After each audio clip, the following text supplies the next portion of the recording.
Olá, boa noite. Começa agora mais uma edição do Jornal Cidade, aqui na TV Princesa. A prevenção às arboviroses no sul de Minas foi o tema de um curso realizado pela Superintendência Regional de Saúde em Varginha.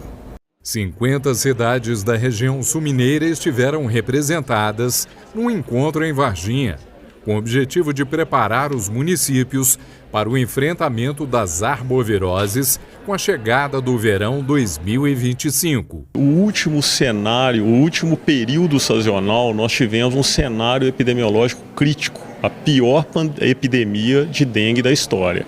Então a ideia é que a gente consiga se antecipar para o próximo período sazonal, tá joia? Elaboramos um evento, esse evento está formatado em 2 dias, com público-alvo bem definido. No primeiro dia, o evento ele é voltado para gestores municipais de saúde, para coordenadores de atenção primária, coordenadores de epidemiologia e comunicadores sociais, para que a gente possa mobilizar a população para que ela novamente seja parte desse enfrentamento. E no segundo dia, o evento ele é mais voltado para os profissionais da assistência, médicos e enfermeiros, para que esses possam então se atualizar com relação ao manejo clínico, sobretudo da dengue, da chikungunya e agora da Oropox, para que a gente possa atender bem o cidadão mineiro na rede pública de saúde. A população regional recebe o chamado para ajudar no combate às arboviroses com ações preventivas em casa. Nós aprendemos muito com a última epidemia, então a ideia é que a gente consiga organizar a nossa rede assistencial, capilarizando essa assistência, sobretudo através da atenção primária à saúde, montando salas de hidratação, mas também contando com a atenção secundária, com as UPAs, os pronto-atendimentos e a retaguarda hospitalar tão necessária para os casos mais graves. E o governo do estado está sensível, possibilitando o material para isso, né? Para os exames, para as vacinas. Como que tem sido o planejamento também sobre esse suporte? Os 3 entes políticos, né, União, Estado e município, juntos têm investido, têm realizado um aporte financeiro significativo, Euclides, tanto para o controle vetorial. Minas Gerais hoje, se me permite, nós temos ações estratégicas inovadoras, o uso de drones para que possamos mapear os focos do Aedes, sobretudo naqueles locais de mais difícil acesso. O UBV veicular, tão importante como complemento ao controle, né, do vetor. Mas é muito importante o engajamento, repito, da população para que ela participe ativamente dessa ação de saúde coletiva, para que possamos evitar casos e, sobretudo, não permitirmos óbitos por dengue, que são óbitos evitáveis. Vamos falar um pouquinho hoje a respeito de violência doméstica aqui na companhia da doutora Carla Oliveira dos Santos. Gratidão pela participação conosco. Boa tarde. Boa tarde. Mais uma vez eu agradeço aqui, Luciano, o espaço que a educadora dá para a UAB para a gente poder falar sobre um tema que ainda é tão impactante, né, na nossa sociedade e para a gente poder conscientizar um pouquinho e tentar fazer a diferença no combate a essa violência doméstica. Também com a doutora Veridiana Saltarelli, gratidão pela participação. Boa tarde. Boa tarde, também agradeço. Faço as palavras da doutora Carla as minhas. É sempre muito importante estar trazendo informação aqui junto com vocês. Obrigada pelo espaço. Quero começar do básico, não é? Que muitas vezes a gente fala disso, mas muitas pessoas ainda desconhecem o que é violência doméstica, o que caracteriza a violência doméstica. Pois é, Luciano. A violência doméstica, eu acho que ela é uma gama gigantesca, né? Quando nós falamos de violência doméstica, nós estamos falando daquela violência que acontece ali entre as 4 paredes da nossa casa, né? Que pode envolver a mulher, pode envolver criança, pode envolver idoso, pode ser uma violência psicológica, pode ser uma violência financeira, uma violência sexual, uma violência física e até uma violência moral. É quando a gente deveria estar seguro e, infelizmente, nós estamos expostos, às vezes, a agressões sutis e, às vezes, a agressões que podem chegar até a tirar a própria vida da vítima, né? E aí, a gente viu a evolução da legislação a esse respeito, não é? Porque antes a violência era só física, não é? E muitas vezes com agravada violência, né? Hoje não, hoje a gente já vê todas essas outras camadas. Exatamente. Até um ponto importante da gente falar aqui, o Brasil não fez uma lei Maria da Penha porque o Brasil é bonzinho. Na realidade, o Brasil ele foi condenado internacionalmente, porque uma vítima de violência, e uma violência extrema, que quase tirou a vida dela, que é a Maria da Penha, mesmo o nome, chegou às cortes internacionais. E aí o Brasil ele foi, de certa forma, até punido. Ele foi obrigado a desenvolver medidas que pudessem proteger essa mulher que é vítima de violência. Porque, na realidade, isso não é uma coisa nova, né? Se nós olharmos os avós, muitas vezes, isso vem lá de trás. Só que a mulher não tinha para quem denunciar. Ela não tinha como tomar uma medida para combater essa violência. E, às vezes, nem sabia que ela era vítima de uma violência. Então, houve esse desenvolvimento. Lógico, a Constituição chegou assegurando a igualdade. Uma igualdade, nós podemos dizer, formal, né? Homens e mulheres são iguais perante a lei. Isso não resolvia o problema, porque a igualdade material em si, ela não se consolidava muitas vezes, né? Razão pela qual, aí passamos a ter a Maria da Penha, que realmente eu acho que foi a primeira legislação mesmo protetiva da mulher a partir de 2006. Nós estamos falando de 20 anos, algo bem recente. E aí, essa violência crescente que nós estamos vendo hoje, porque é noticiado todos os dias na TV, morre 4 mulheres por dia no Brasil, fora as que são vítimas de violência e não morrem, né? Começamos a evoluir essa legislação de forma a tentar coibir um pouco a prática do crime, né? Hoje nós falamos de feminicídio, é o crime com a pena mais alta do Código Penal. Nós começamos com uma pena mínima de 20, que pode chegar a 40 anos de prisão. Então, houve sim uma evolução de forma a tentar coibir, mas que sozinha ela não tem tanta força para garantir que a mulher consiga, né? Vamos dizer assim, que a mulher não seja mais a vítima da violência como ela é hoje dentro dos lares do Brasil.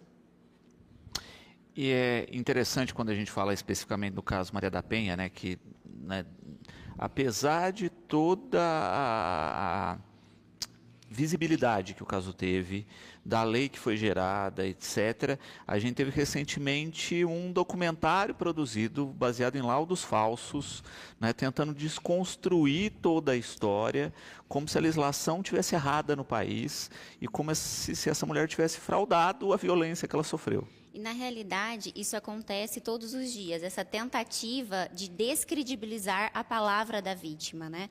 Então, essa é uma questão social que é muito prejudicial, porque, às vezes, as vítimas deixam de noticiar com esse receio. Será que eles vão acreditar na minha palavra? Porque a gente tem essa visão de que realmente, na maioria das vezes, e as pessoas que querem também descredibilizar a lei, utiliza desse discurso, né, de que muitas mulheres mentem, que realmente não aconteceu, e a gente não pode desconsiderar os índices de denúncias que realmente são verídicas e que prejudicam tantas mulheres. Exato. Só complementando o que a doutora estava falando, nós podemos...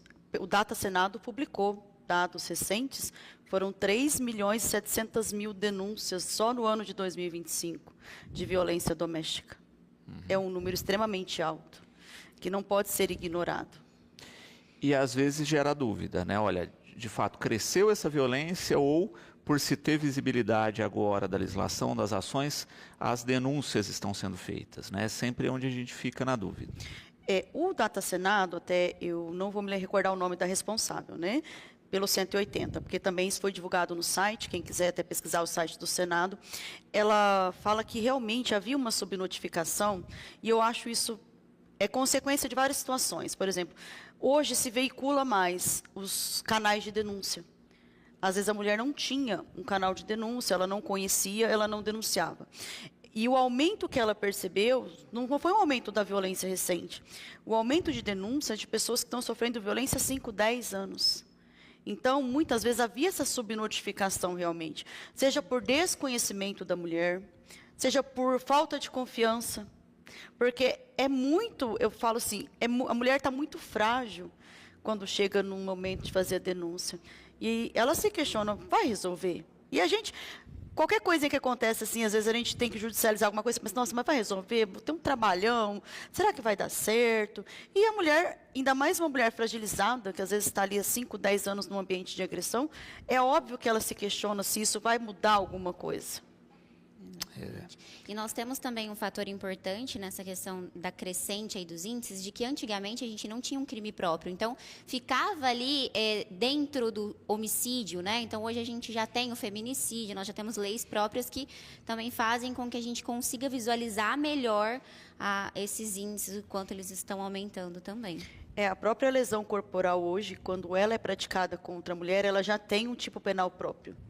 Então, assim, e a pena é mais alta, exatamente porque, de uma forma também do judiciário e o legislativo tentar conter essa escalada dessa violência, né? Que é a forma que a gente tem ali dentro do judiciário e do legislativo é uma lei. É a lei e tentar dar uma efetividade ao cumprimento dessa lei. Então, é como a doutora falou, até o próprio descumprimento de medida protetiva, que antes era tratado como desobediência do Código Penal, hoje já tem um artigo específico. E que em 2024 teve uma pena alterada de 3 meses para 2 anos. De forma o quê? A tentar dar um pouco mais de efetividade a essa medida protetiva e um pouco de segurança para essa vítima de violência. Uma questão, não é, que a Ana Lúcia coloca aqui, que é importante tratar, que é do aumento, não é, da violência extrema, que é o feminicídio, não é? E ela coloca aqui, mesmo com o aumento de penas. Sim. Né? Ela coloca, como é que vocês observam essa questão aí de nenhum aumento de penas conseguir frear? Nós observamos, além desse aumento, a forma como ele vem sendo praticado, a crueldade também desses crimes, né? Tem sido ali perceptível. E nós acreditamos que também é uma questão muito cultural e educacional, aliado à questão das penas, né, Luciano? Acredito que é multifatorial, não é só uma solução ali que nós precisamos adotar. É como um todo, você educar as crianças que estão visualizando isso em casa, levar informação para a mulher para que ela identifique que ela está sendo vítima, conhecimento para que ela saiba o que ela pode fazer a partir daquela violência, quais são os recursos, porque conforme a gente já tinha comentado aqui, para algumas vítimas, você retirar o agressor de casa, você aumenta até a sua vulnerabilidade financeira, psicológica, e aí, como nós vamos tratar dessas questões também, né? Então, eu acredito que seja multifatorial. Como a doutora bem expôs até, e é interessante também essa colocação da telespectadora, nós precisamos agora também focar no desenvolvimento de políticas públicas, por exemplo, até de atendimento dessa vítima, porque não é raro, porque o feminicídio aumentou sim, mas ele não é a primeira violência. Se a mulher souber identificar ainda com mais precisão aquelas sutis violências no comecinho ali, de repente se evita chegar ao resultado do feminicídio. E além disso também é importantíssimo a questão do desenvolvimento de políticas públicas. Para quê? Primeiro, para tratar essa vulnerabilidade que a própria doutora Veridiana colocou, dessa mulher que, por exemplo, você vai tirar o provedor do lar.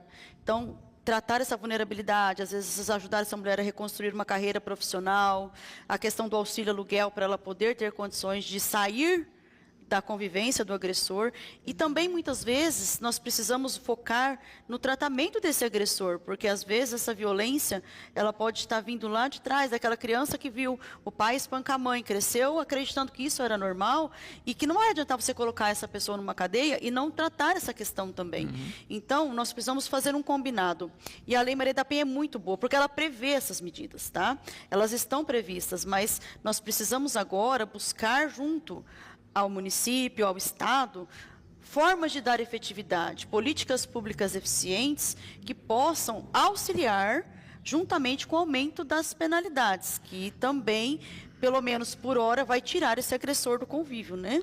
Porque também a gente via a recorrência de casos, né? Olha, o sujeito é violento numa relação, se separa, etc., começa outra relação, também é violento naquela relação. Exatamente. E muitas vezes, como a doutora falou, esse agressor pode ter sido vítima, né, na sua infância, e ele acreditou que aquilo realmente era o correto, né? Então, a gente tem uma cultura patriarcal, a gente sabe que essa cultura de dominação, ela existe, e a gente precisa desconstruir isso também. E como a doutora falou, a própria Maria da Penha prevê essas medidas, e o juiz ele pode encaminhar esse agressor para tratamento, que seria o ideal também, juntamente com todas as outras medidas que a gente já comentou. E, especialmente nas pequenas violências.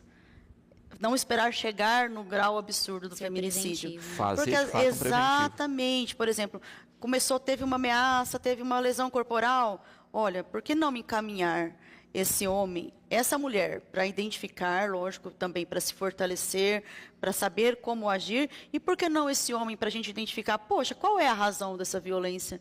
Algo pode ser feito? Então, isso é importante. E esse debate, esse espaço de conversa, de troca de ideia, de diálogo, serve para isso também. Eu acho que para despertar em nós essa necessidade de buscar essas medidas também. Lógico que, infelizmente, hoje, no grau que está, a lei tem que ser severa. E mesmo severa, a gente já viu que não está resolvendo. Então, ela tem que, pelo menos, a princípio, tirar esse agressor da sociedade, da convenção. Não dá para deixar. Porque senão mata uma aqui, outra ali, outra ali. Mas não basta só isso. E essa questão da educação que é muito importante, né? E isso eu brinco, eu falo assim, eu amo a comissão da OAB Vai à Escola, porque a gente chega na criança, no adolescente, e vamos tentando desconstruir o que eu chamo desse racismo estrutural que nós temos hoje, né? Racismo não, aliás, machismo estrutural. Que, às vezes, nós nos pegamos, mulheres, tendo comportamentos machistas, porque está enraizado, né, na nossa sociedade.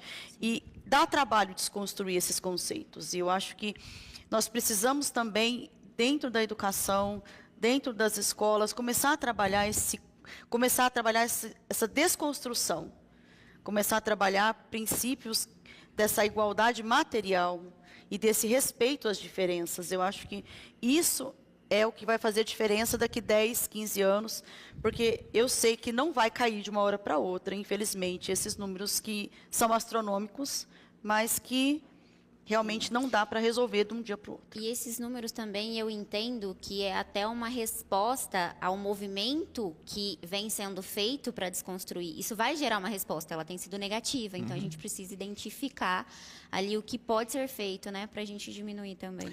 E é interessante quando a gente fala nas medidas preventivas, que são menos tomadas, não é? É como a gente falava, olha, se faz medidas punitivas, ou seja, tá, você tem uma legislação que é dura, que no ano passado foi endurecida, né? Mas a gente vê os casos aumentando, ou seja, a punição por si só não resolve, né? Aumentar a pena não resolve, né? O sujeito, quando ele está nesse grau de, vamos colocar, não é para amenizar, né? Mas de descontrole, ele não pensa na consequência, né? Ele faz o ato, né? Ao mesmo tempo, em paralelo, a gente tem visto algumas ações pontuais no país, e eu cito uma matéria, se eu não me engano, do Profissão Repórter, eu acho que até já citei aqui, que eles acompanham vários casos de violência, acompanharam por um período, e acompanharam o agressor, né? E que uma vara específica estava fazendo justamente o seguinte, ó, fulano, você tem duas escolhas, ou a pena cheia, X, que é essa, ou eu te reduzo, mas você vai ter o acompanhamento psicológico aqui por um período X. Né? Então faziam-se esse acordo. E eles acompanharam esses sujeitos. Né? Da primeira fala, que o sujeito não admitia ter cometido nenhuma violência, né? Se negava a admitir, achava aquilo corretíssimo e tal, ao final do tratamento em que ele começava de fato a entender que ele também tinha sofrido com aquilo, que ele achava natural porque o pai fazia aquilo, porque o avô fazia aquilo, etc. Então, de fato, você tem uma transformação. É o que nós estávamos falando. E a lei prevê. Então, assim, esse acompanhamento psicológico seria uma forma de nós tentarmos evitar chegar ao feminicídio. Porque eu não estou aqui defendendo o homem que é violento, que é agressivo, porque não é esse o objetivo. Mas não se trata a causa da agressividade, não se trata a causa do comportamento. E a mesma coisa na mulher, a vítima também.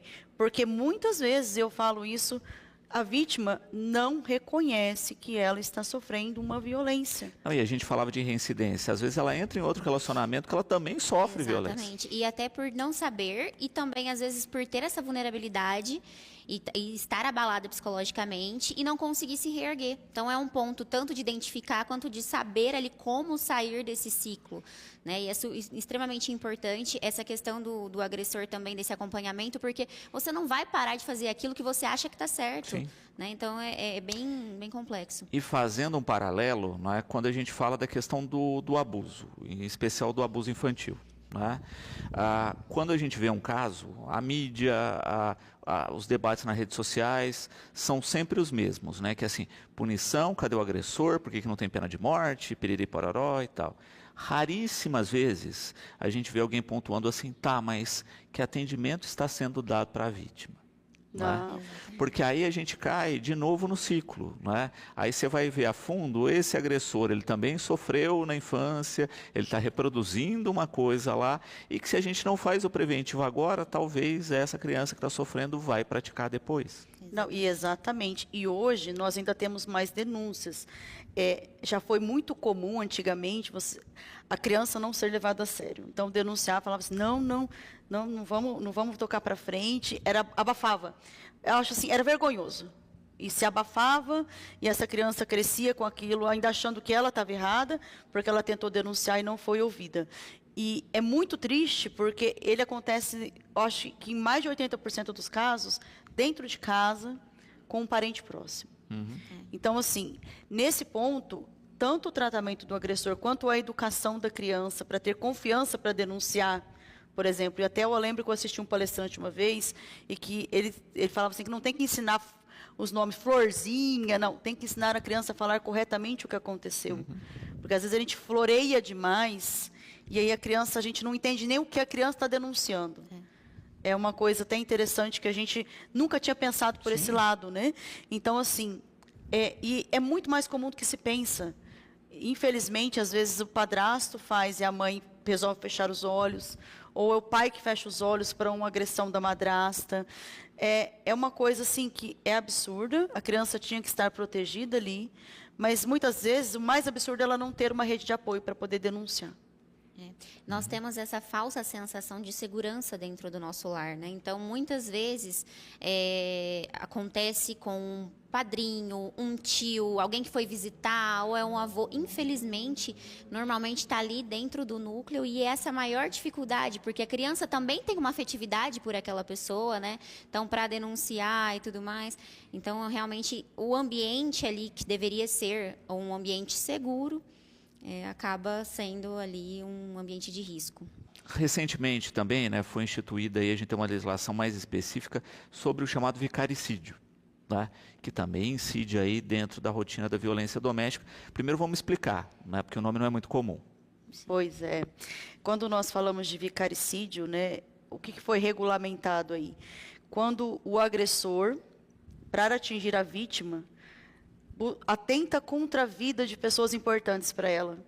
Nós vimos um caso em Goiás, né, em Tumbiara, que repercutiu na mídia de uma forma extrema, de um secretário que matou os 2 filhos, depois se matou para atingir a mulher que estava em processo de separação. Então, isso é o vicaricídio. Às vezes busca-se atingir um filho, a mãe, um irmão, de forma a causar um sofrimento à vítima. Quem ele quer atingir, na realidade, muitas vezes é a mulher, mas ele pega e atenta contra a vida das pessoas próximas a essa mulher para causar um sofrimento extremo, né? E vamos combinar, eu acho que uma mãe perder filhos é um sofrimento que eu não conseguiria mensurar aqui o tamanho. Sem dúvida.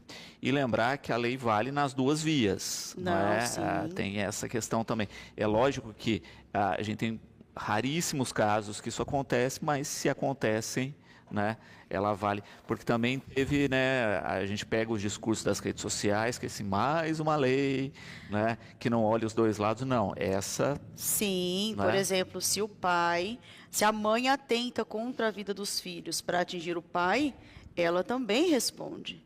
Isso é importante a gente esclarecer, tá?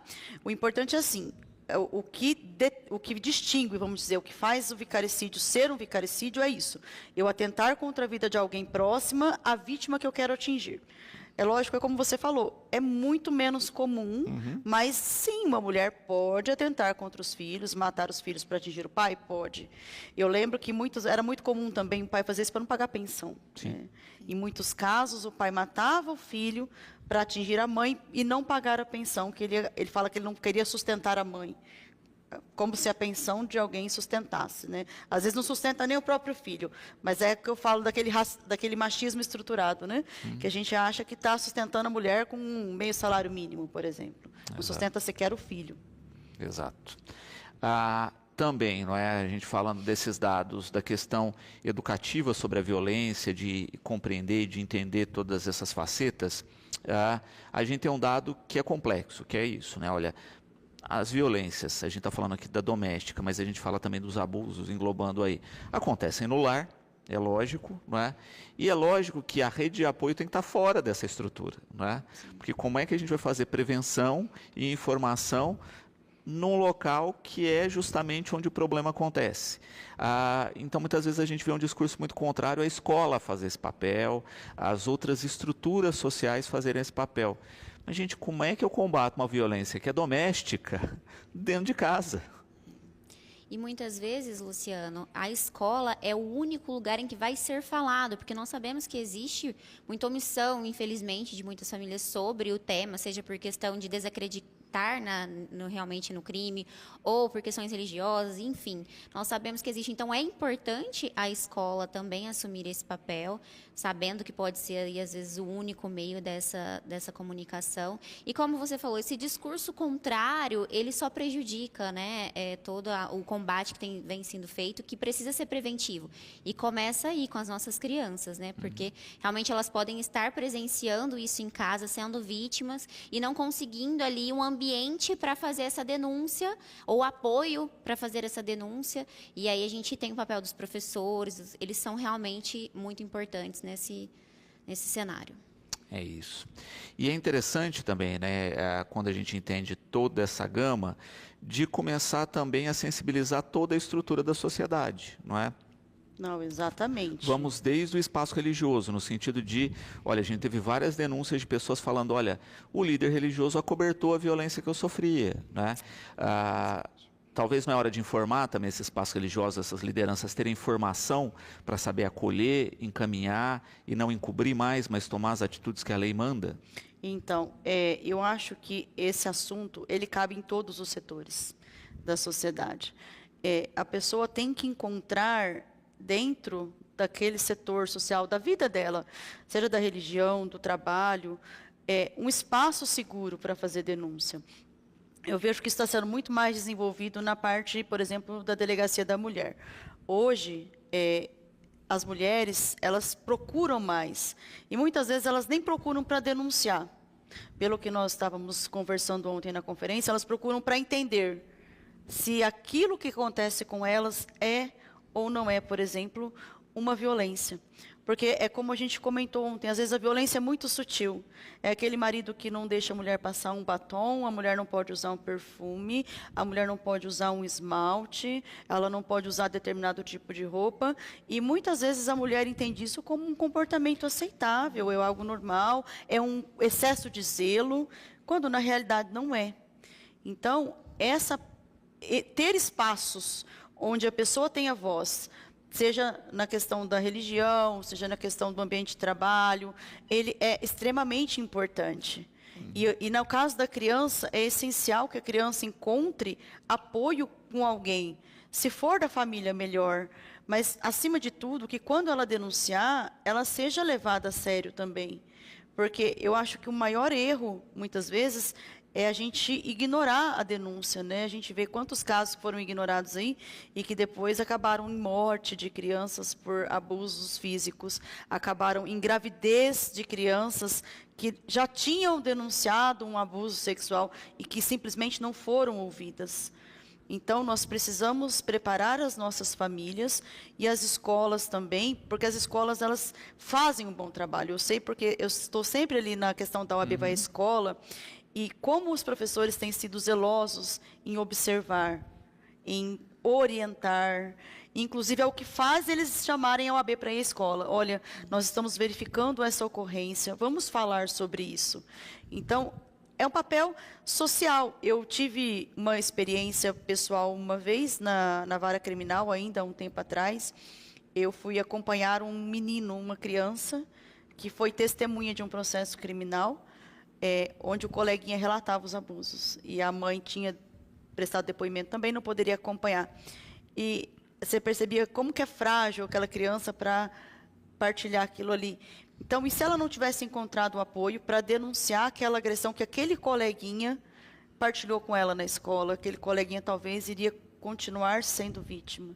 Então, como é importante a gente, desde pequeno, a gente orientar, a gente dar confiança para que essa criança possa denunciar abusos, para que essa mulher, que muitas vezes está fragilizada, como a doutora bem colocou, que nem reconhece, que encontre uma rede de apoio também, seja na religião, seja no trabalho, na sociedade em geral, para poder falar sobre o tema e para poder sair, muitas vezes, desse ambiente aí de abuso. Então, é essencial isso na nossa sociedade e, por isso, esses bate-papos nossos aqui com o telespectador são tão importantes.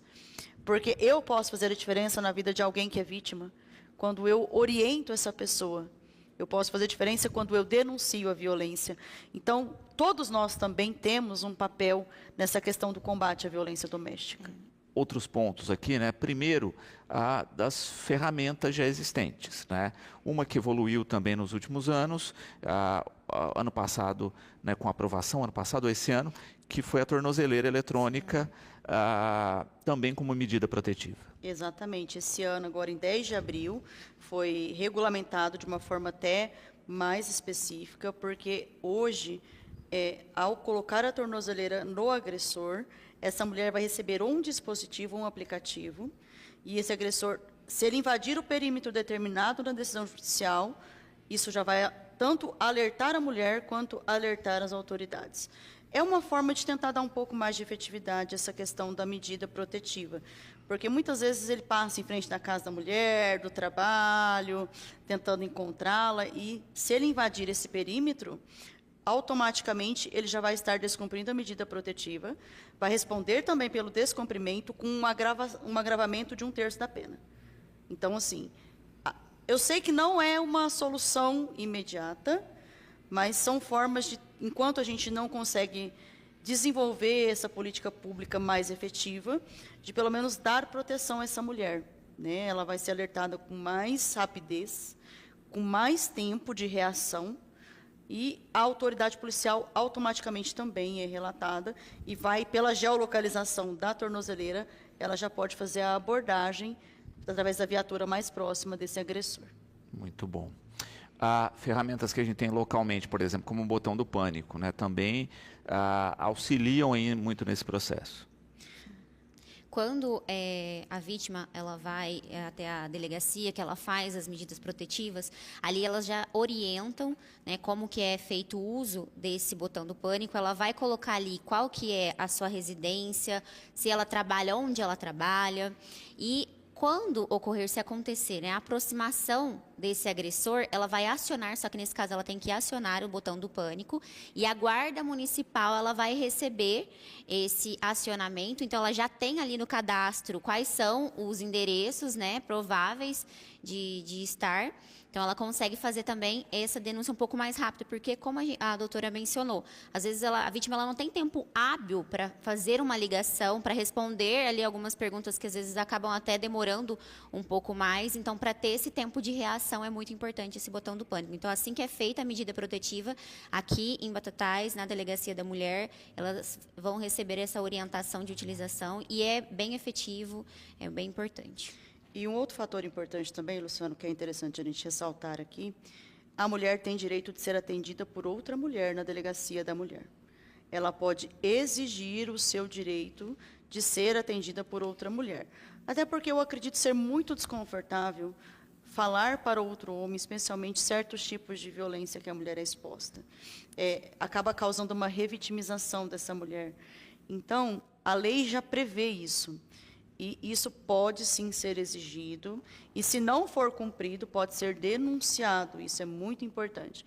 Então, eu tenho o direito de ser atendida por uma mulher em casos de violência doméstica. Isso aplica-se para meninas, crianças também e mulheres. Tá? Então, a DDM hoje, ela abarca exatamente esse atendimento, e acaba também passando um pouco pelo atendimento do idoso, né, em situação de vulnerabilidade. Mas é um direito, é assegurado e deve ser exigido. Muito bom. Também, né, olha, sofri uma violência, estou sofrendo, conheço alguém que sofre, quais os caminhos de denúncia? É importante, Luciano, como a gente mencionou aqui, a gente já pensa na identificação, mas tem aqueles casos que a vítima ela sequer sabe que sofreu. Então, nós temos o 180, que é um número que fica disponível ali 24 horas, para ligar, para você se orientar. É um canal que você também pode fazer denúncias, mas ele também serve para essa orientação. E tem um 90, né, que a gente utiliza aí para fazer denúncias de ocorrências também. E é importante, Luciana, a gente falou aqui da nossa responsabilidade social, que essa denúncia ela não precisa ser feita só pela vítima. Se eu presenciei essa situação, e eu sempre menciono um caso em que uma vizinha minha, ela estava sofrendo uma violência, eu comecei a ouvir ali, nós em casa já à noite, ela não tinha condições de denunciar, nós ligamos, quando a viatura chegou, ela já estava amarrada, e ele estava desfigurando ela ali, agressões severas que poderiam ter evoluído para um feminicídio. Então, é um papel social também denunciar, orientar se você sabe, se você identifica que aquela vítima está precisando de um auxílio ali. Mas, normalmente, a gente indica para fazer tanto a ligação para o 180 quanto o 90, e nós temos também aqui em Batatais a DDM, que elas também fazem essa orientação. Você pode tanto para denunciar quanto para esclarecer se a situação que você está passando ela é caracterizada aí como uma violência doméstica. E é importante ressaltar que, mesmo comparecendo pessoalmente à DDM, é possível fazer a denúncia de forma anônima. Tá? Salvo engano, também pelo 181, você pode fazer a denúncia de forma anônima, porque eu entendo que é difícil também para a pessoa se expor na hora de fazer a denúncia, medo do agressor também, se voltar contra ela, né? A gente nunca sabe. Então, há a possibilidade da denúncia anônima, inclusive de forma presencial.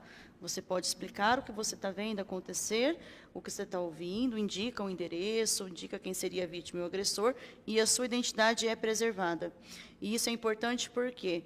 Porque muitas vezes, é como a doutora falou, essa mulher não tem como denunciar.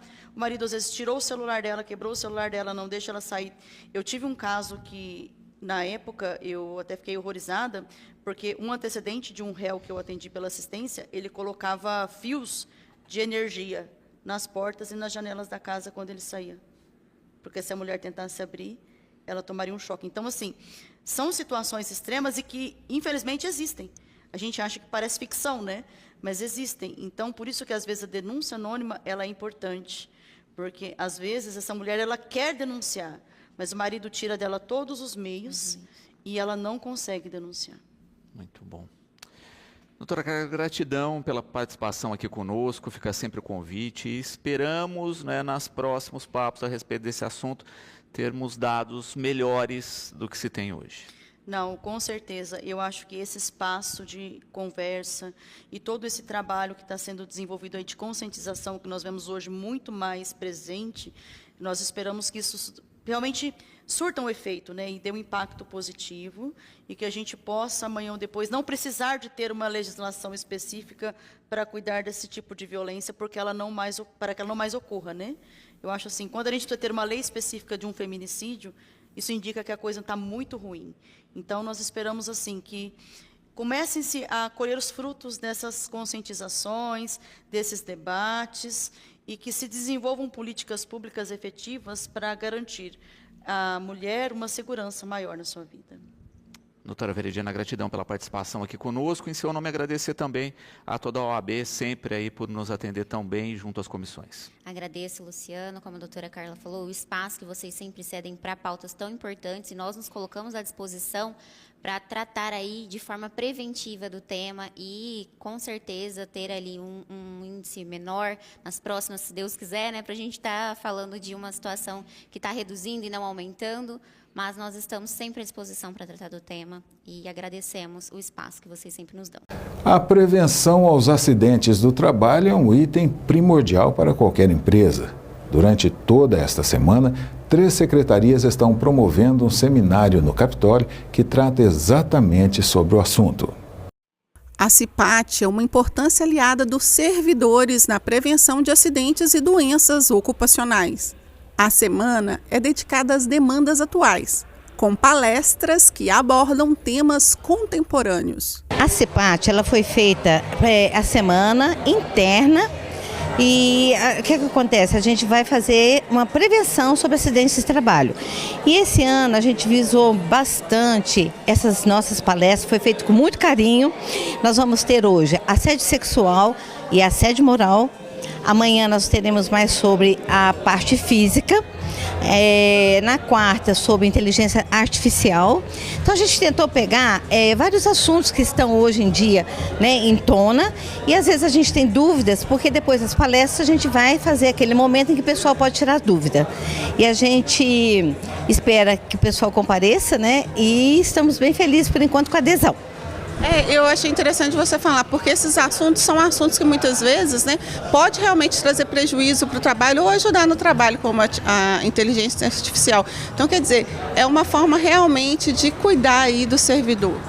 Então, a gente tem um carinho todo especial, né? E a gente espera que eles entendam esse lado também, que a gente faz esse evento todo. A gente vem programando esse evento há 4 meses e hoje ele vem realizando essa semana inteira. E assim, por um lado é bem pesado, porque a gente não pode pensar num dia só. São 5 dias, né?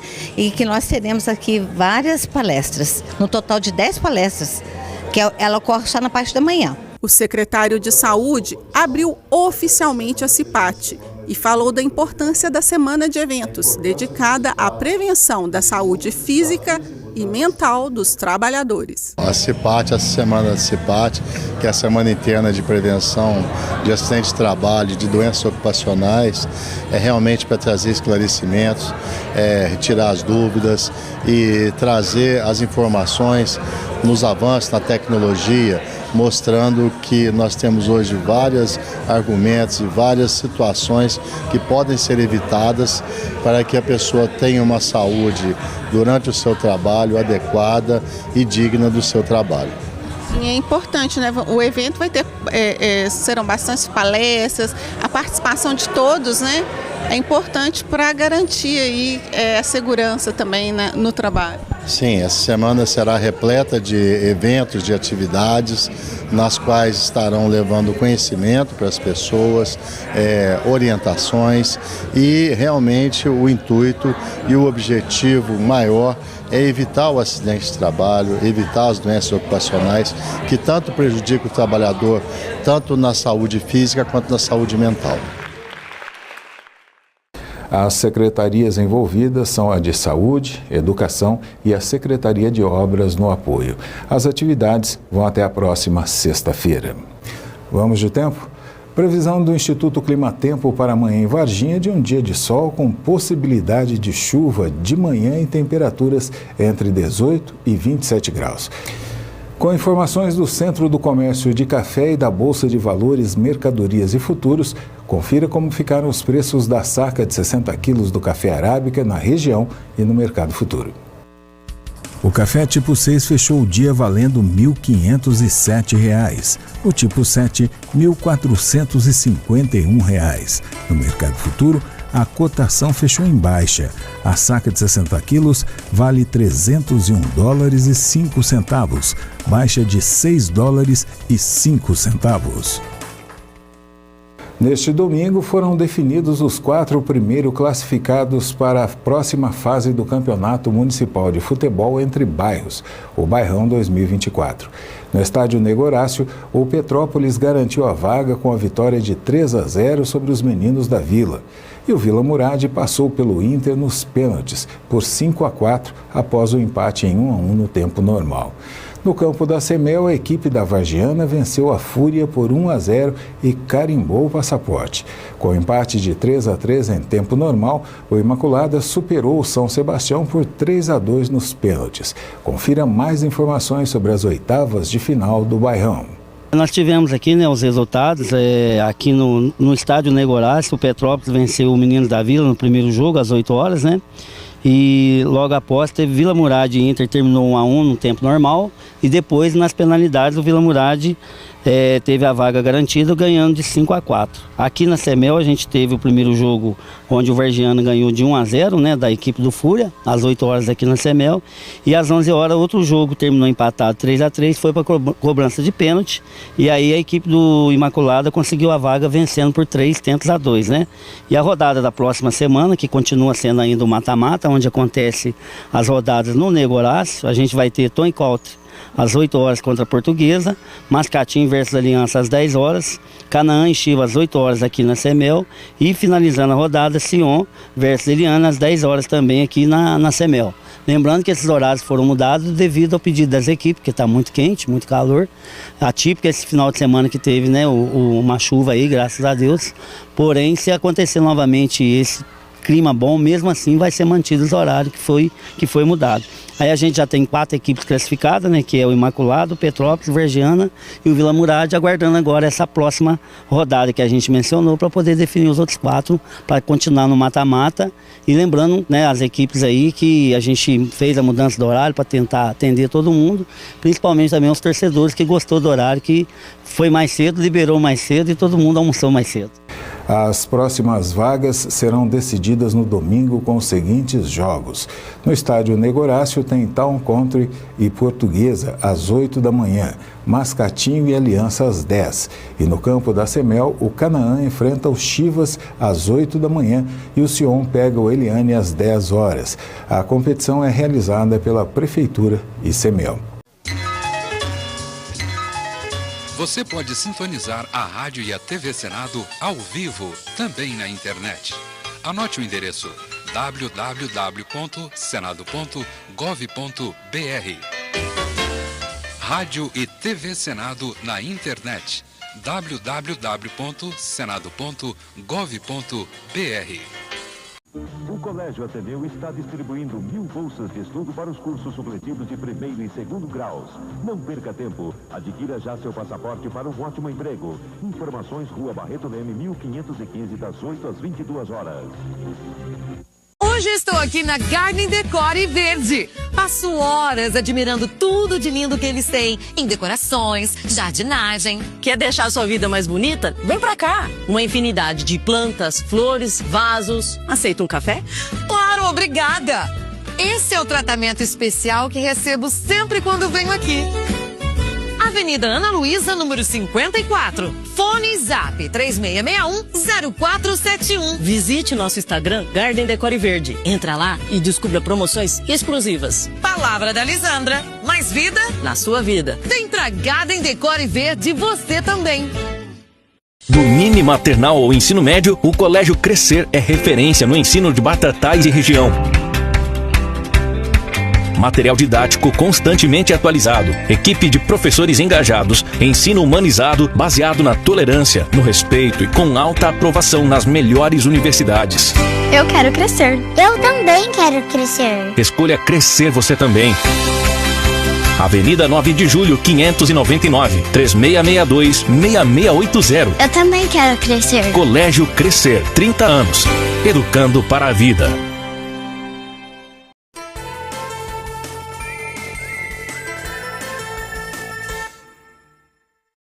De volta com o Educador Entrevista. Hoje nós vamos falar um pouquinho de Associação Comercial e Empresarial aqui de Batatais e da FACESP, na companhia da nossa presidente aqui, Paula. Gratidão pela presença. Boa tarde.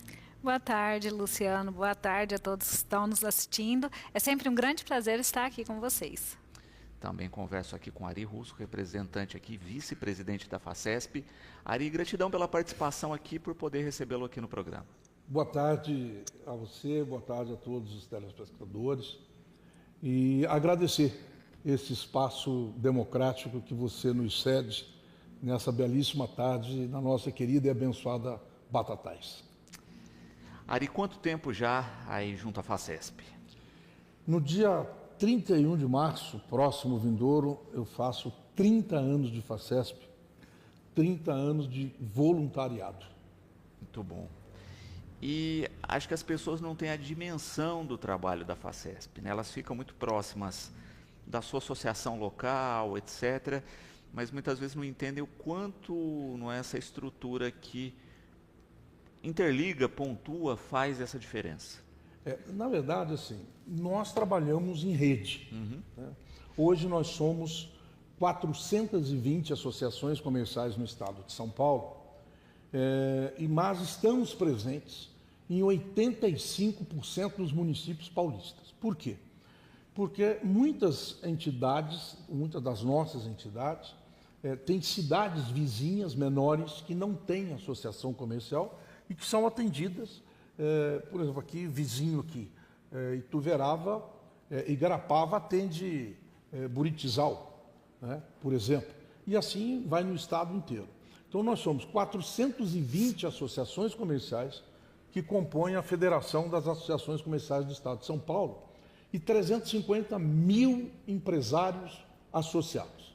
Então, realmente é muito grande. Eu costumo até... Tivemos agora uma reunião na associação com o pessoal nosso do SEMEC, do Conselho da Mulher Empreendedora e da Cultura, e eu estava falando para eles, para elas, né, que eu falo uma frase sempre, que é o seguinte: o problema não é ser pequeno, o problema é ser sozinho.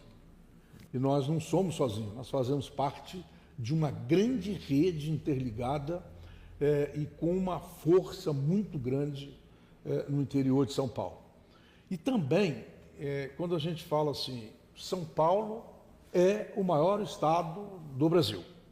E eu acrescento, e o interior de São Paulo é o segundo maior estado do Brasil.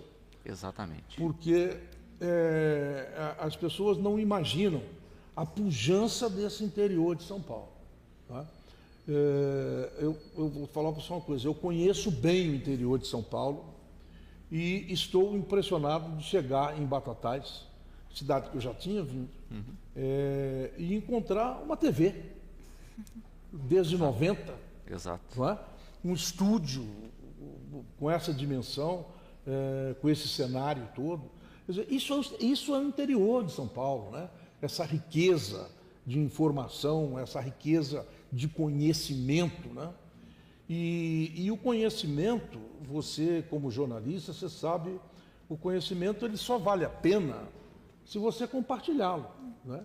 E é exatamente essa peregrinação que eu tenho feito por todo o interior de São Paulo, levando este conhecimento da rede, né, essa experiência de 30 anos, que eu já fui presidente de associação comercial, fui vice-presidente regional e hoje como vice-presidente de produtos e serviços da executiva da federação. E como voluntário, sabe? Como a Paula é voluntária na associação comercial. Que é uma coisa de se valorizar muito, né? Cada vez mais rara no nosso país. Você sabe, aproveitando essa sua fala, hoje eu comentei com as meninas lá do SEMEC que essa nova geração, esse pessoal não se liga nas causas, eles se ligam nas coisas. E é exatamente esse é o fator, não é? Porque quando se liga em causas, e aí você fala isso, olha, estou na peregrinação, estou lá falando dos produtos, dos serviços, etc., mas quem tem essa visão chega aqui, observa um negócio e fala, opa, vi um negócio interessante que nós não temos, não é? Vou fazer a via inversa. E aí a estrutura cresce, né? Porque como você coloca, não se pode estar sozinho. E eu acho que essa geração pegou uma coisa que é muito da rede social, que te conecta, mas te isola. Te isola completamente. Completamente. É um negócio assim, impressionante. E assim, sozinho você até vai mais rápido, mas junto a gente vai mais longe. Ari, você falava a respeito, não é, da reunião junto ao SEMEC. Não é? SEMEC é uma inovação, não é, e que procura trazer esse protagonismo, né, em especial da mulher empreendedora, e que também é uma outra questão que estava subobservada aí, né? O volume de mulheres que empreendem, não é? E o potencial que isso tem, porque, não é, hoje a gente já tem essa aproximação, mas a gente ainda tem muitas na informalidade. Você sabe que a força do empreendedorismo feminino é descomunal. E o empreendedorismo feminino, ele sempre existiu. E você falou muito bem, ele estava oculto, esquecido. Dentro dessa sociedade machista que a gente vive, muitas vezes misógina, né? Que sempre enxergou a mulher como subalterna, como objeto, né? E até nisso a FACESP acabou tendo um papel muito forte, através da nossa Ana Cláudia Badra Kutait, que em 2019 ela assumiu a presidência do SEMEC estadual, e ela disse claramente para a diretoria da FACESP: eu não sou madame, eu não vou fazer chazinho, eu vou fazer acontecer. E hoje ela é presidente do SEMEC Nacional, e nós tínhamos 8 conselhos da mulher empreendedora, todos eles, Paula, voltados a chazinhos, a encontros e tal. Hoje nós temos mais de 300 conselhos no estado de São Paulo e 800 conselhos no Brasil. A Ana Cláudia, ela começou a fazer um evento em São Paulo chamado Liberdade para Empreender. Foi feito agora o 5º ou 6º Liberdade para Empreender. Nesse último agora foi feito no Clube Monte Líbano, em São Paulo, com 1.600 mulheres empreendedoras, os 26 estados, mais o Distrito Federal, representados nesse encontro. Então, ela teve esse olhar crítico de que o empreendedorismo feminino, dentro da FACESP, ele precisava de ter uma outra conotação, um outro viés. E obviamente que a diretoria da FACESP deu todo o apoio. Eu sou um incentivador desde sempre do fortalecimento desse empreendedorismo feminino. E eu falava agora há pouco com as nossas empreendedoras do SEMEC sobre isso e sobre esta força. Porque você sabe, nós homens, não temos a metade, 1/3, 1/10 da habilidade que elas têm. Exato. Né? Eu citei, por exemplo, a gente quando está conversando, se tiver mais 3 conversando do lado, a gente não sabe nada do que está acontecendo. Né? Se a gente estiver fazendo uma tarefa, a gente se concentra e faz aquela. Se você quiser fazer 2, você atrapalha as 2. Nós temos que baixar o volume do rádio do carro para achar o endereço. Exatamente. Né? Então, é exatamente essa sensibilidade, essa condição de improviso, né, que faz com que a mulher empreendedora consiga galgar degraus cada vez mais altos. Aqui nós temos um grande exemplo disso, né, da Paula, que hoje é uma grande empreendedora do município, tem a maior agência do município, e eu vi a história dela, como é que ela começou. Né? E hoje nós ouvimos ali histórias surpreendentes, né, de mulheres que já empreendiam e descobriram no SEMEC o caminho para o crescimento, para o fortalecimento do seu negócio. Nós tivemos aqui 2 ou 3 depoimentos, né, Paula? Sim. Fantásticos em relação a isso. E, Paulo, é importante destacar isso, né? Porque essa conexão com a FACESP que fez com que vocês conhecessem a estrutura do SEMEC, não é, que pudessem trazer para Batatais, e hoje, né, devolvem, inclusive, né, experiências, ações daqui para outros SEMECs. Exatamente. Eu me lembro, eu estava até comentando, né, como começou o SEMEC. Né? Então, aqui em Batatais já existia um núcleo, que eram mulheres que se reuniam, e daí nós tínhamos alguns, na época era CME, né? E nós falamos, eu fui convidada a fazer parte desse grupo, e eu falei, bom, então como nós temos que fazer? Primeiro, nós temos que ter um regulamento interno. Daí foi onde eu fui buscar quem era que fazia parte da FACESP, né? Que era coordenadora do CME na época, que já tinha implantado a cultura, que foi logo no início, que é o SEMEC. Daí, conheci a Ana Cláudia Cotaiti, o Olival, que está com ela até hoje. Ele rapidamente me atendeu e me explicou tudo. O que é o SEMEC, a importância que o SEMEC tem dentro de uma associação comercial, o poder que o SEMEC tem de direcionar essas mulheres que trabalham na informalidade, porque empreendedoras elas nasceram empreendedoras, elas já empreendiam, mas estavam ali na informalidade. E assim nós montamos o regulamento interno, éramos 8 mulheres empreendedoras aqui na CE. Hoje nós estamos em quase 80 mulheres empreendedoras. E muitas, o SEMEC foi crescendo, né? A educadora, a TV Educadora participou disso desde o início, que nós viemos dar uma entrevista aqui no SEMEC pequenininho, logo que montou o regulamento interno. Tivemos muito apoio do presidente da Associação Comercial e Empresarial da época, que era o Gino. E o Gino foi o maior incentivador para que tudo dê certo. Vocês não podem desistir, vocês vão constituir o SEMEC e o SEMEC vai crescer cada vez mais. E nós tivemos todo o apoio da diretoria também, do jurídico, que é o doutor Alexandre, que nos ajudou nessa parte jurídica do regulamento interno.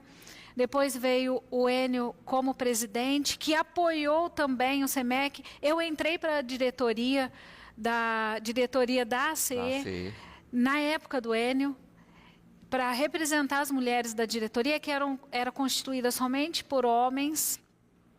Depois do Enio veio o professor Moraes, o Enio ficou 4 anos, e o SEMEC crescendo a cada dia, a cada mês. E o professor Moraes pediu que eu indicasse mais mulheres para compor a diretoria, porque ele viu a importância da mulher empreendedora na diretoria, a visão que ela tem, né?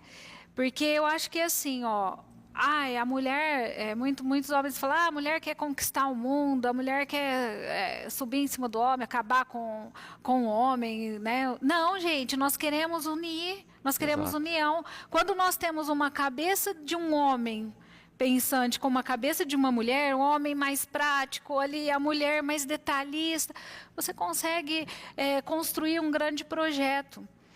E assim, mais mulheres passaram a fazer parte da diretoria da ACE, e assim eu estou hoje como presidente da Associação Comercial e o SEMEC maior ainda. Exato. E Ari, acho que você tem acompanhado essa transformação, né, de ver cada vez mais mulheres presentes e ver associações comerciais crescendo, né, que tinham se estagnado, parado, etc., justamente graças à participação dessas mulheres. Sem dúvida nenhuma. Ontem eu estava em Igarapava, numa reunião com associados da Associação Comercial, e a maioria eram mulheres. Mulheres empreendedoras de Igarapava. A gente, na verdade, conseguiu romper essa barreira dessa instituição secular, como as associações comerciais, de um machismo exacerbado, e que aquela mulher empreendedora que desde sempre poderia contribuir com o crescimento da entidade, com o crescimento da vitalidade da entidade, não era permitido, né, de uma forma subliminar, ela participar nem de diretoria, nem de coisa nenhuma. Se ela quisesse, ela podia ser sócia e mais nada, né? Então, essa transformação só fortaleceu, e é isso que a gente fala para toda a nossa rede. Aonde eu vou, ontem lá, eu incentivei, aliás, de manhã em Ituverava, que não tem o SEMEC, eu fiz uma fala de incentivo para que eles criem o SEMEC, e mostrei para o presidente da entidade que a entidade só tem a ganhar se ele criar o SEMEC. Saímos ontem à noite de Igarapava com o compromisso da Betânia de criar o SEMEC em Igarapava. Portanto, você tem toda a razão, né? Esse crescimento tem muito trabalho de incentivo por trás, de apoio, porque, como eu disse, né, ninguém começa nada sozinho, né? E ninguém cresce sozinho. Exato, né? exato. Falar um pouco também, né, Ari, dessa quantidade, né, do volume de ações, serviços, projetos, trabalhos que a FACESP realiza e que muitas vezes não se faz ou não se consegue fazer nos municípios por tempo ou por demanda, né? Mas a possibilidade de parcerias e de ações é gigantesca. Sem dúvida. Você sabe que a associação comercial, ela é uma empresa sem fins lucrativos, né? Uma entidade de direito privado sem fins lucrativos, mas é uma empresa, ela tem que ser gerida como uma empresa. E até um tempo atrás, nós tínhamos de comercial na associação só o nome, não se vendia nada. E eu parto do princípio que toda a empresa tem que vender. Tá? Eu até falo o seguinte, dentro de uma empresa tem dois tipos de pessoas. Uma que vende e a outra que ajuda a vender. Se você não está situado em nenhuma das duas, sai fora, você está no lugar errado. Tá? Então, e outra coisa, que eu disse hoje lá, e vou ter uma reunião à noite com a diretoria, vou enfatizar muito isso. O empresário, de uma maneira geral, ele não está muito afim de ficar pagando pelo que ele não consome.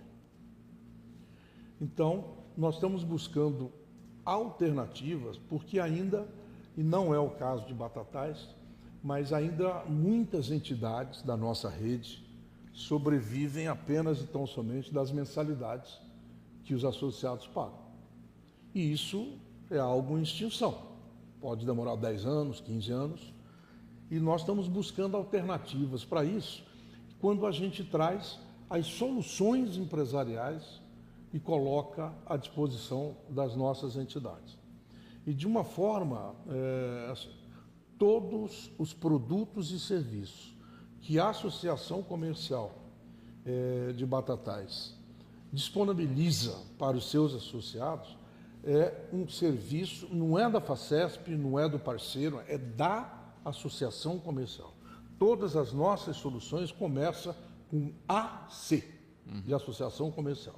Então, por exemplo, nós temos um programa de estágio e do menor aprendiz através do nosso instituto, que é o Instituto dos Talentos. Mas o nome do programa é AC, Programa de Estágio. Então, o programa de estágio de Batatais é da Associação Comercial de Batatais. E é um programa que traz uma rentabilidade e uma sustentabilidade financeira para a nossa entidade e faz um trabalho junto às empresas da sua responsabilidade social, né? Dando a primeira oportunidade para o jovem, seja através do estágio, seja através do menor aprendiz. O menor aprendiz é uma lei federal, onde as empresas com mais de 7 funcionários, até o limite de 20% do seu quadro, são obrigados a ter o menor aprendiz, que é seletista e com os encargos diminuídos. Já o estágio não, o estágio não é obrigatório, né? Mas a empresa pode, através da associação comercial, fazer a contratação do estágio, porque quando você contrata um estagiário, além da responsabilidade social, da oportunidade do primeiro trabalho, você consegue moldar e formar um colaborador com a cara da sua empresa, porque ele chega sem vício, né? Ele chega sem... E eu acho que isso que você coloca é importante, não é? Porque o quanto nós temos aqui de pessoas que foram efetivadas, né? Olha, mesmo passaram como jovem aprendiz, anos depois voltaram e conseguiram uma vaga nessa empresa. Olha, 73% de todos os estagiários são efetivados ao fim do estágio. E ontem nós estávamos lá em Igarapava e estava presente na reunião um dos gerentes da Unimed, que foi estagiário.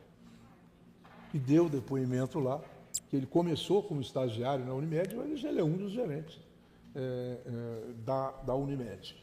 Porque, essa é um programa que, além da associação comercial oferecer para os seus associados, tudo que retorna é reinvestido na cidade, porque fica com a associação comercial, né? Da mesma forma, o nosso cartão de benefício, o EBA Benefício. Hoje você tem uma pesquisa que mostra que 73%, 74%, não, 58% de todos os empregados do Brasil, todos os seletistas do Brasil, eles dão muito mais valor ao benefício do que o próprio salário. Então eu estava dando um exemplo lá, porque se você tem um colaborador que recebe um X, e eu olhei e falei assim, olha, esse menino aí é bom, vou trazer para mim. E eu oferecer R$200 a mais para ele, ele vai. Se na tua empresa tem benefício, ele não vai, né? Então o benefício, além da importância dele para o colaborador, ele tem para o empresário, isso o empresário precisa de entender isso. Eu classifico o benefício com uma retenção de talentos. Você deixa de ter a perda de talentos porque ele dá mais valor ao benefício.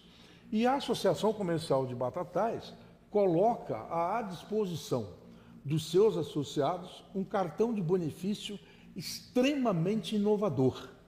Nós temos um cartão bandeirado, que é a bandeira Elo, aceita em 4 milhões de estabelecimentos no Brasil inteiro. O que nós temos de concorrência no mercado não chega nem perto disso, não é? Os nossos concorrentes no mercado, primeiro, cobram taxas exorbitantes. E uma vez eu estava conversando com um prefeito e eu falei para ele, mostrei para eles as taxas, né? Aí ele falou assim, mas Ari, que milagre que vocês conseguem fazer? Eu falei, não tem milagre. O que tem é que nós somos uma entidade de direito civil sem fins lucrativos, com o objetivo único de atender às dores e às necessidades dos nossos empresários locais. Então, essas taxas estão condizentes com aquilo que a gente acha justo que o mercado pratique, né? E exatamente por isso nós estamos ganhando o mercado vertiginosamente. Sabe? Nós constituímos uma empresa da FACESP, que é a EBA Benefício, exatamente por quê? Porque até um tempo atrás, vamos assim, há 10 anos atrás, nós cuidávamos dos negócios e do institucional. E chegamos à conclusão de que isso não dá certo. Nós precisamos de ter especialistas em cada uma das soluções empresariais que a gente tem. Então, nós passamos a cuidar do institucional e buscamos parceiros ou criamos institutos ou empresas voltadas àquele nicho. Só cuida daquilo, né? Então, a EBA Benefício, ela cuida do cartão nosso de benefício, e ele é inovador, primeiro, porque é bandeirado. Sim. Segundo, que tem taxas condizentes. E terceiro, porque ele tem 7 funcionalidades dentro do mesmo card, né? Então, o cartão de benefícios, ele é alimentação, ele é refeição, ele é combustível, ele é cultura, ele é educação, e ele é livre, tem uma área livre. Então, se a empresa, eu estava conversando com o dono da metalúrgica Rio Grande, nós vamos fazer uma visita ontem lá, o Amarildo, um dos donos de lá, e eles usam, ele tem o cartão alimentação, o cartão refeição e o cartão combustível. Então, o funcionário dele sai com 3 cartões. Exato. E a hora que ele viu o nosso, ele falou, olha, eu vou ver quando que vence isso aqui, nós vamos migrar para o EBA, que num cartão só você tem Resolve tudo. Você carrega dentro daquela funcionalidade que ele vai usar. E tem um aplicativo que vai no celular do colaborador, muito fácil de ser usado, que ele pode, por exemplo, se ele tem uma carga no alimentação, que passa em supermercado, mas ele vai num restaurante e não tem saldo. Transita por refeição. Faz a transferência do alimentação para o refeição, ele mesmo ali, e para. Então, é um cartão extremamente inovador e fácil de ser. E o principal, normalmente o empresário pergunta, mas quanto me custa isso? Zero. Não importa se é um cartão ou se são 1000 cartões. É zero custo para o empresário e zero o custo para o trabalhador. Então, mas o cara fala, mas quem é que dá esses cartões? A associação comercial. Tá? Então, você entrega esses cartões para os seus colaboradores sem custo nenhum, nem para você e nem para ele. Natália, parabenizando pelo trabalho de vocês, pela interconexão e pela valorização da mulher, não é, empreendedora, que ainda só está começando. Eu concordo plenamente. Não é? Também aqui o João Pedro parabenizando pela inovação na questão do cartão, não é? Reunindo tantos benefícios, porque a gente vive num momento histórico em que a gente reuniu tudo em um único equipamento, não é? Mas parece que muita gente vai contra a corrente e ainda trabalha fracionado nos outros sentidos. Então ele parabeniza pela inovação do cartão. Obrigado pela participação. E André aqui para finalizar, né, parabenizando pelo trabalho conjunto, por essa aproximação e justamente pela valorização do município aqui pela FACESP com a visita, Rui. Maravilha. Bom, pensando agora, né, desafios, não é, e do que ainda está por vir, não é, Ari? A gente tem aí uma questão primordial que é quando nós vamos dar os passos seguintes, né? Que ainda a gente tem uma coisinha do medo hoje, não é? A gente via muito com a questão da globalização, que era de, eu não vou conseguir concorrer com espaço fora. Hoje a gente vê cada vez mais a cidade vendendo fora, usando também essa estrutura, né? O quanto você acha que ainda o medo paralisa o crescimento? Eu costumo dizer o seguinte, o único medo que a gente tem que ter é do próprio medo, sabe? O mundo é desafiador por si só, não é? E quem se coloca como empreendedor, como empresário, porque o empreendedor, Paula, é aquele que realiza. Realiza o quê? O seu sonho, coloca o seu sonho, torna o seu sonho realidade. E quando ele torna o seu sonho realizado, ele está colocando naquele empreendimento a sua vida. Então, quando você coloca a sua vida, você não pode ter medo de mais nada. E encarem a concorrência como estímulo. A concorrência sempre me estimulou quando eu empreendo. Né? Porque a concorrência me faz sair da zona de conforto. Não se impressionem com absolutamente nada. O mundo passa por transformação desde sempre. Desde sempre. Nós não estamos agora, o mundo agora está se transformando. Não. O mundo se transformou desde sempre e vai continuar se transformando, né? Hoje, de algum tempo para cá, a gente entra na era digital, na era tecnológica. E às vezes eu ouço falar assim, mas a tecnologia, a IA, vai tomar o emprego de muita gente. Vai. Mas vai criar outros tantos. Então, o que nós precisamos fazer? Primeiro, nos reciclar. Segundo, principalmente para essa nova geração, nos preparar, estudar bastante. Né? Estudar no sentido do conhecimento. Porque nós vivemos, isso é uma coisa que eu faço questão de ressaltar, todos nós vivemos e fomos criados dentro da cultura do emprego.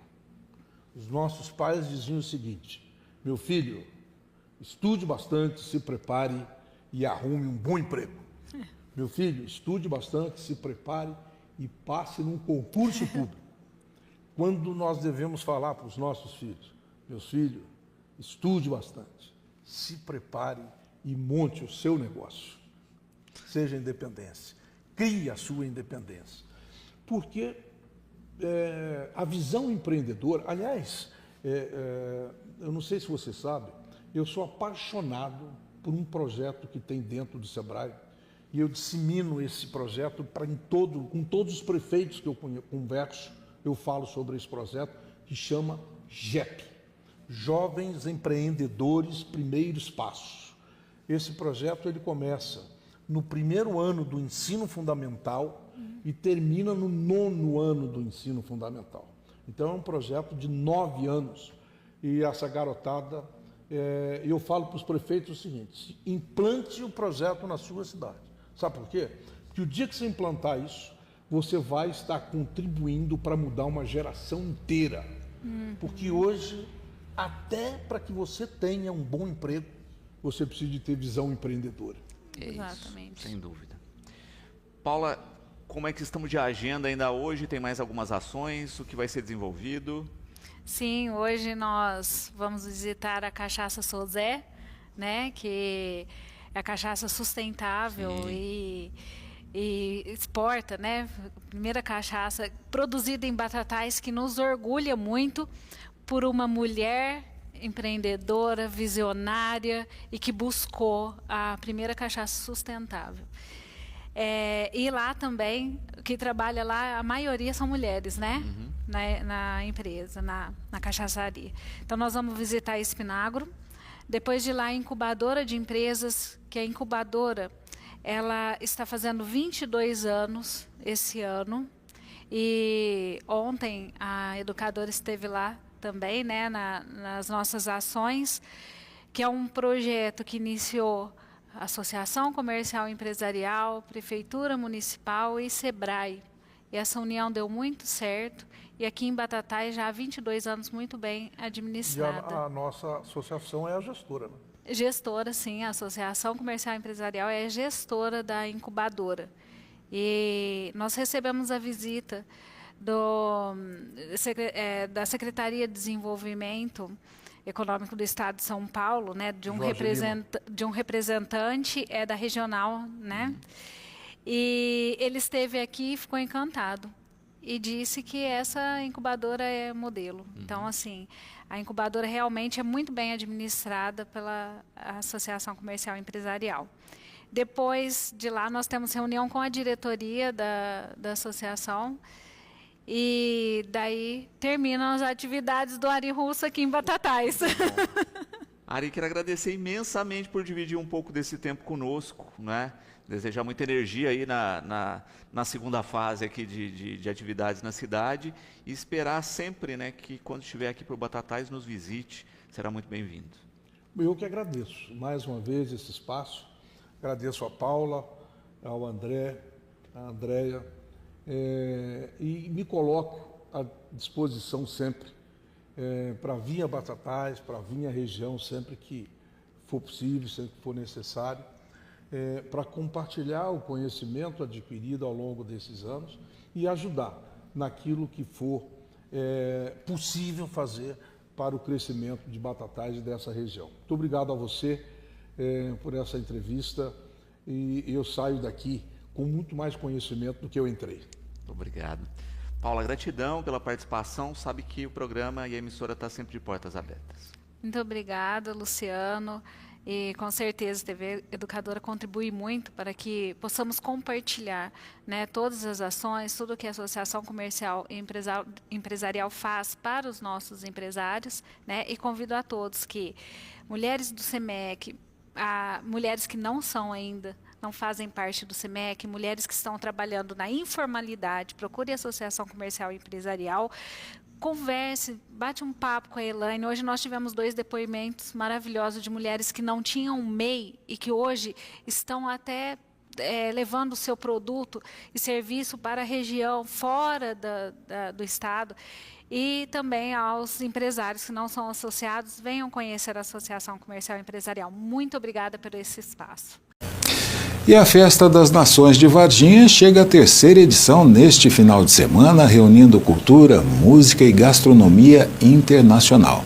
O evento vai ser realizado na Concha Acústica e conta com a participação de mais de 12 países representados por pratos típicos que vão proporcionar ao público uma experiência gastronômica diversificada. Além da culinária, o evento terá apresentações musicais e danças culturais ao longo dos 2 dias.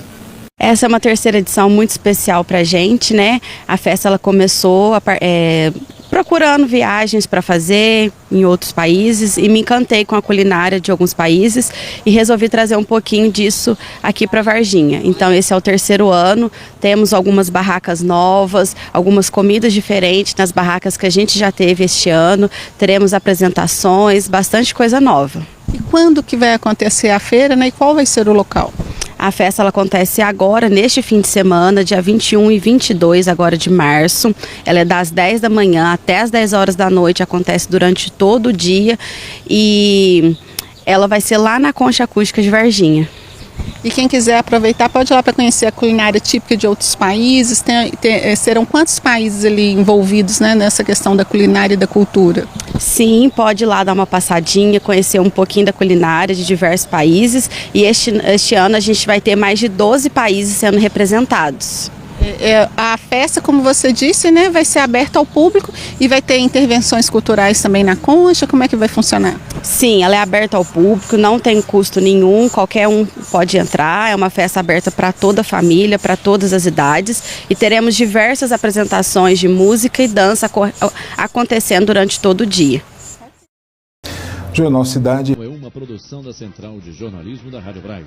Redação e edição, Luciomar Rodrigues, Danusa de Carla Antônio e Ana Luzia Silveira. Trabalhos técnicos, Carlos Quezado. A apresentação, Ana Lu de Matos e Osório Anquises. Produção, Rádio Senado. Direção, Max Fabiano. Jornal Cidade fica por aqui. Confira estas e outras notícias em nossas plataformas digitais. A programação da Record está ao vivo e de graça no Record Plus. Continue com a programação da TV Brasil e TV Cultura. Uma boa noite para você e até amanhã. É isso aí, boa noite para você. Não esqueça que amanhã às 19 horas em ponto nós estaremos de volta. Até lá.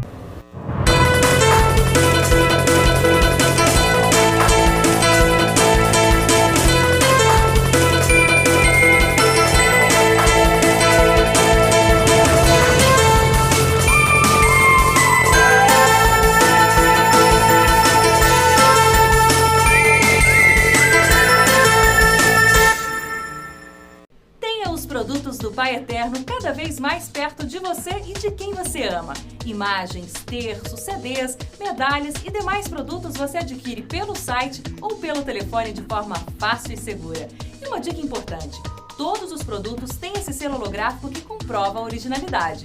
Imagem de resina 15 cm, R$ 82,90. Medalha barroca com corrente de inox, R$ 24,90. Medalha oval com corrente inox, R$ 29,90. Terço via sacra, R$ 39,90. Viu que bênção? Você pode fazer o seu pedido agora no site ou pelo telefone 0 operadora 62 3506 9800. Vou repetir: 62 3506 9800. Você receberá os produtos no endereço desejado. Boa compra e parabéns por encher sua vida com a alegria e o amor do Divino Pai Eterno.